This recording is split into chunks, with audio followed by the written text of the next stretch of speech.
Next है I have a total of 300 in coins of denominations of ₹1, ₹2 and ₹5. The numbers of 2 rupees coin is 3 times the number of 5 rupees coin. The total number of coins is 160.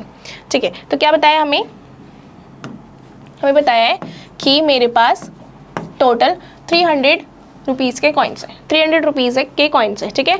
और coins कौन कौन से हैं? 1 rupee coin है, 2 rupee coin है and 5 rupee coin है, ठीक है।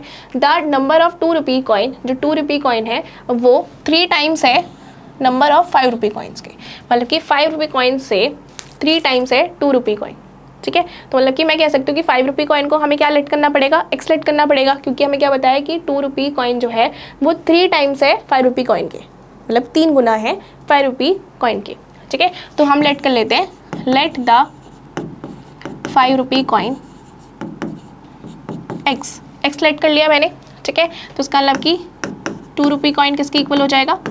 3x के इक्वल, क्योंकि यही बताया ना कि 2 रुपी कॉइन जो है वो 3 टाइम्स है 5 रुपी कॉइन के, ठीक है। And the total number of coins is, total number of coins कितने हैं हमारे पास? टोटल नंबर ऑफ कॉइन्स है हमारे पास 160 के इक्वल।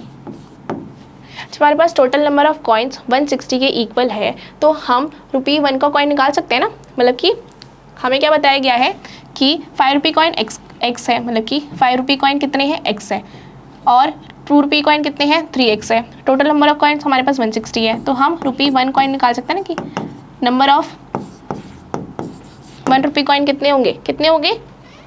हम कह सकते हैं कि टोटल में से जब मैं इसको माइनस कर दूँ 3x + x को, तो मैं कह सकती हूँ कि मेरे पास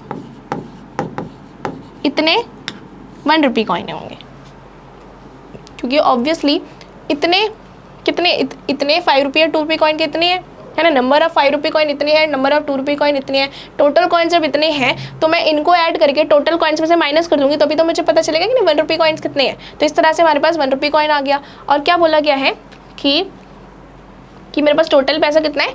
टोटल पैसा है 300। तो हम इन सभी को ऐड करके हमारे पास किसके इक्वल रखना है? हमें 300 के इक्वल रखेंगे, और इसी तरह से हमारे पास क्या आ जाएंगे? हमारे पास नंबर ऑफ कॉइन्स आ जाएंगे, ठीक है। चलिए अब क्या करना है? अब हमें क्या करना है? अब हमें इनकी वैल्यूज़ फाइंड आउट करनी पड़ेगी सबसे पहले। तो हमें वैल्यू फाइंड आउट करनी है, तो हम वैल्यूज़ फाइंड आउट करते हैं। वैल्यू ऑफ 5 रुपी कॉइन कितना आ जाएगा?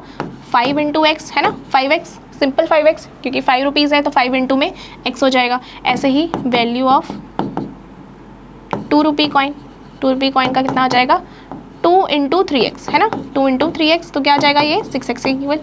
ऐसे ही value of 1 rupee coin, 1 rupee coin का आ जाएगा आपके पास ओनली यही 160 - 4x। क्यों? क्योंकि जब मैं इसको से मल्टीप्लाई करूँगी तो मेरे पास सेम ही नंबर आएगा, है ना। तो मेरे पास ये वैल्यूज़ आ गई। तो जब वैल्यूज़ आ गई है तो अब हम क्या कर सकते हैं? अब हम अकॉर्डिंग टू क्वेश्चन इसको फाइंड आउट कर सकते हैं। अकॉर्डिंग टू क्वेश्चन हमें पता है कि इन सभी वैल्यूज़ का सम किसके इक्वल होगा? 300 के। तो हम कह सकते हैं 5x + 6x + 160 - 4x is equal to 300 के इक्वल होगा। तो यहाँ पर क्या है? देखो 5x + 6x किसके इक्वल हो जाएगा? 5x + 6x 11x, 11x - 4x 7x के इक्वल हो जाएगा ना। तो आ जाएगा 160 + 7x इज इक्वल टू 300, ठीक है। ये 7x को यही रह जाएगा और ये 300 - 160 हो जाएगा। आगे सॉल्व होगा तो आगे सॉल्व होकर क्या आ जाएगा? 140 के इक्वल। एंड x को यही रहने देते हैं एंड 140 को 7 से डिवाइड कर देते हैं। तो किसके इक्वल आ जाएगा? ये x आ जाएगा आपका 20 के इक्वल, ठीक है। x किसके इक्वल आ गया? 20 के इक्वल। अब x की वैल्यू आ गई तो ऑब्वियसली हम क्या निकाल सकते हैं? हम कॉइन्स निकाल सकते हैं। तो हम कॉइन्स निकाल लेते हैं। तो हमारे पास कॉइन्स कौन कौन से थे? 5 रुपी कॉइन हमारे पास x था ना, नंबर ऑफ 5 रुपी कॉइन कितने थे? x ही था, मतलब कि 20 आ जाएगा। ऐसे ही हमारे पास नंबर ऑफ 2 रुपीज़ कॉइन कितने थे? 3x, मतलब कि 3 × 2 में 20 दैट इज इक्वल टू 60। ऐसे ही 1 रुपी कॉइन कितने थे? ये हमें निकालना पड़ेगा क्योंकि हमारे पास जो था वो इस तरह से था 160 - 4x। तो हम निकाल लेते हैं 160 - 4 × x दैट इज़ 20। तो 160 माइनस ये आ जाएगा 80 के इक्वल, और ये आ जाएगा आपके पास 160 - 80 इज़ 80।